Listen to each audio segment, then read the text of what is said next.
যে বলা সেই কাজ। আজকে ফ্রাইডে, শুক্রবার, কি রান্না করব সেটা নিয়ে ভাবছিলাম। তো মনে পড়ে গেল ফ্রিজে অল্প কিছু মাংস আছে, সেগুলো রান্না করব। তো রান্না করার জন্য প্রস্তুতি নিলাম। আদা, রসুন, এগুলা যে বাটার যে ইয়াটা আছে ওইটার মধ্যে বাইটা নিতেছি। তো যেহেতু ব্লেন্ডার নেই, সেক্ষেত্রে এটার মধ্যে আমার ব্লেন্ডারে কাজ করতে হয়। ব্যাচেলার তো ব্লেন্ডারের প্রয়োজন হয় না। তো গোস্তর মধ্যে সব মশলা মশলা দিয়া এগুলো সব পরিপূর্ণভাবে তৈরি করতেছি।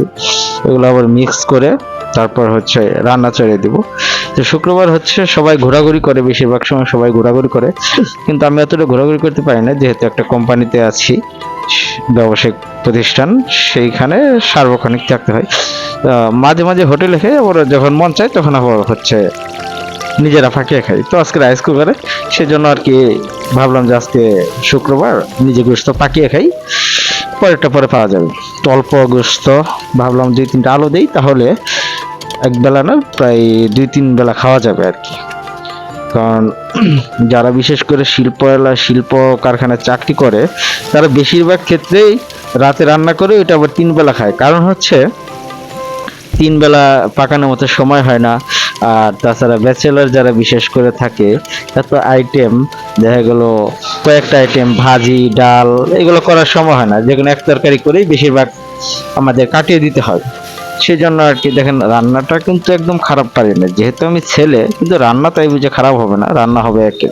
কারণ আমি যে রান্না করি সত্যিকার অর্থে অনেক মজা হয়।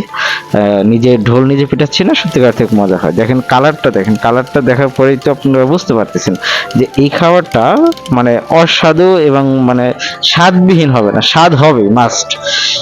রান্নার যে কালারটা দেখেন কত সুন্দর।